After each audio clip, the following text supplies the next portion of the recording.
আজি আমাৰ ২৬ নিৰ্বাচনৰ ফলাফল আজি ঘোষিত হ'ল। শেষ পৰ্যায়ত আজি উপনীত হৈছোঁ। প্ৰায় ২৪,০০০ৰ অধিক ভোটত আমি মই ভাৰতীয় জনতা পাৰ্টি দলৰ হৈ আজি বিজয় সাব্যস্ত কৰিবলৈ সক্ষম হ'লোঁ। গতিকে মই সকলো আমাৰ ভোটাৰক বা সকলো ৰাইজক মই সমষ্টিবাসী ৰাইজক মোৰ ফালৰ পৰা সহস্ৰ কোটি মই অভিনন্দন জনাইছোঁ, আন্তৰিকতাৰে মই ধন্যবাদ দিছোঁ। যিহেতু তেখেতসকলে আজি মোক এনেধৰণে আঁকোৱালি ল'লে, এনেধৰণে মৰম দিলে, আজি মই ২৪,০০০ৰ অধিক ভোটত মই বিজয় সাব্যস্ত কৰিবলৈ সক্ষম হ'লোঁ। গতিকে আজি এই ভাৰতীয় জনতা পাৰ্টি দলে সমগ্ৰ অসমত আজি ১০০ৰো অধিক হয়তো আসন পাবলৈ সক্ষম হ'ব। তাৰে এখন আমাৰ সোণাৰী সমষ্টি। আমাৰ চৰাইদেউ জিলাত দুটা সমষ্টি আছিল, দুইটা সমষ্টি আমি বিজয় হাঁহি মাৰিবলৈ সক্ষম হ'লোঁ। গতিকে সকলো ৰাইজক, আমাৰ অসমবাসী ৰাইজক, লগতে আমাৰ সমষ্টিবাসী ৰাইজকো মোৰ ফালৰ পৰা আন্তৰিক ধন্যবাদ। যিসকলে চিপৰাং মাৰিছিল সেইসকলে ৰাইজৰ উন্নতিৰ কথা চিন্তা কৰা নাছিল, ৰাইজৰ সুখ দুখৰ কথা চিন্তা কৰা নাছিল, কিন্তু অকল নিজৰ স্বাৰ্থৰ কথা চিন্তা কৰিছিল। কিন্তু মোৰ সেইটো নহয়। মোৰ এটা বিশ্বাস আছিল, ৰাইজক মই সদায় ৰাইজৰ কাষত থাকোঁ, ৰাইজৰ লগত থাকোঁ, সুখ দুখত মই তেওঁলোকৰ সমভাগী হওঁ।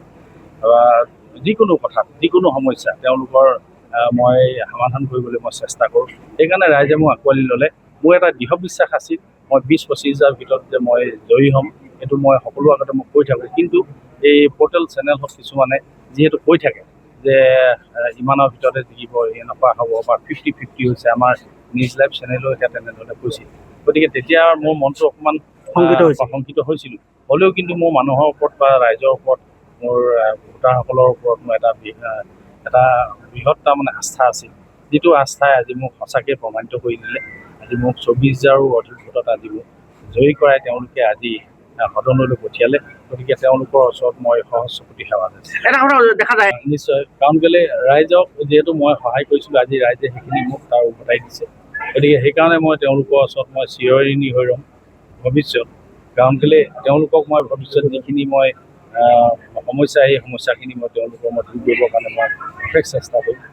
আৰু তেওঁলোকৰ এইখিনি দুখ সুখৰ সমভাগী হৈ মই তেওঁলোকক সদায় আগুৱাই লৈ যোৱাত আৰু তেওঁলোকৰ বিপদ আপদত মই তেওঁলোকৰ কাষত থিয় দি মই ভৱিষ্যত যাতে মই সমষ্টিটো আগুৱাই লৈ যাওঁ। হয়, ইতিমধ্যে আমাৰ ৰাউণ্ড সমাপ্ত হৈছে, অফিচিয়েল ডিক্লাৰ বাকী আছে। প্ৰায় ১৬,০০০ ভোটত আগবাঢ়িছোঁ।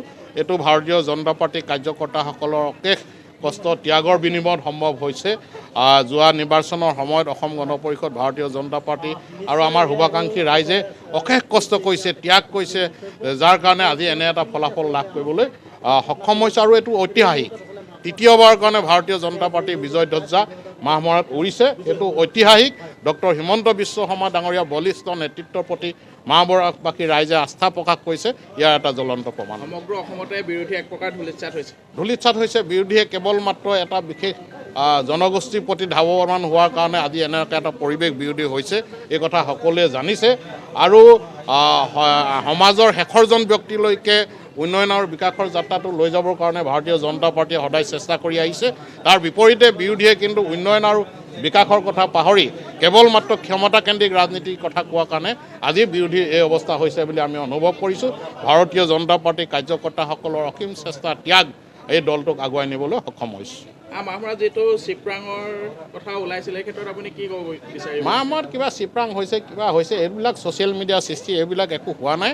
ভাৰতীয় জনতা পাৰ্টীৰ কাৰ্যকৰ্তাসকলে কষ্ট কৰিছে, কষ্টৰ ফল আমি লাভ কৰিছোঁ। আজি চৰাইদেউ জিলাত এক অপৰিৰুদ্ধ ভাৰতীয় জনতা পাৰ্টীৰ এই শক্তি পুনৰবাৰ প্ৰতিষ্ঠা কৰিলে যে ভাৰতীয় জনতা পাৰ্টী আৰু উন্নয়ন আৰু ডক্টৰ হিমন্ত বিশ্ব শৰ্মাৰ লগত আমাৰ চৰাইদেউ জিলাৰ দুয়োটা সমষ্টিৰ সোণাৰী আৰু মাহমৰা তেখেতৰ লগত আছে।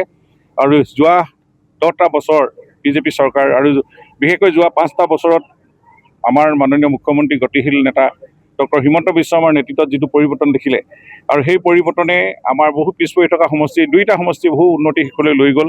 আৰু ৰাইজে বহু আৰু আশা কৰে, আৰু আমি ভাবোঁ আৰু তেখেতে যেনেকৈ কথা কয়, কথাৰ মতে কাম। আৰু আগন্তুক দিনত আমাৰ যিহেতু আমি এইবাৰ নতুন আমাৰ সুৰুজ দিহিঙীয়া ডাঙৰীয়া আমাৰ বিধায়ক হিচাপে আজি প্ৰায় ১৬,০৮৪ ভোটত জয়ী হৈছে। আৰু তেখেতক ৰাইজে আশীৰ্বাদ দিছে। আৰু আমি আছোঁ ৰাজ্যসভাৰ সাংসদ হিচাপে আমি দুইজনে লগ লাগি আমি সমষ্টিটো আৰু উন্নয়নৰ গতি আমি আৰু ত্বৰান্বিত কৰিব লাগিব, তাৰ সংকল্প আছে।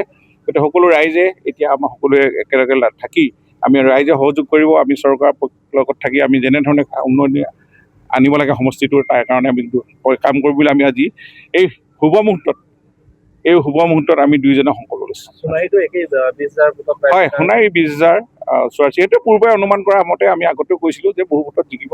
মই আজি দুদিনৰ আগতেও কৈছিলোঁ গুৱাহাটীত যে আমি মাহমৰা সোণাৰী দুইটাই বিপুল ভোটত জয়ী হ'ব। পূৰ্বে হোৱাৰ দৰে আমাৰ যিটো লোকসভাৰ যিটো আছিল তাৰ পৰা যি ধাৰাবাহিকভাৱে সংগঠনৰ কাম কৰিবলৈ আৰম্ভ কৰিলে আমাৰ কৰ্মীসকলে, তাৰ কৰ্মীসকলে ইমান কষ্ট কৰি আজি এই লোকসভাৰ গৌৰৱ গগৈয়ে যেতিয়া জয়ী হৈছে, তাৰ পৰৱৰ্তী সময়ত এনেধৰণে সংগঠনটো শক্তিশালী কৰাৰ ফলত আৰু মুখ্যমন্ত্ৰীৰ নেতৃত্বত যেনেধৰণে উন্নয়ন দেখিলে, তাৰ পৰিৱৰ্তে আজি সংগঠন আৰু শক্তিশালী হৈছে। গতিকে এইটো ধাৰাবাহিকতা ৰৈ থাকিব আৰু মাহমৰা আৰু সোণাৰী দুইটাই উন্নয়নৰ ঢল পৰিব। তিনি গগৈ নাই, দুজনটো অতিমধ্যে ধাৰাসায়ী হ'লেই। শিৱসাগৰত চাওঁ শেষলৈকে কি হৈ আছে। অলপ অখিল গগৈ লিডত আছে বৰ্তমানলৈকে, হয়তো শেষ মুহূৰ্তত কি হয় আমি অকণমান ৰ'ব লাগিব, অপেক্ষা কৰিব লাগিব। গতিকেলৈ আমি চাওঁ তেওঁলোকৰ জল্পনা কল্পনা বিৰোধীৰ তছনছ হৈছে।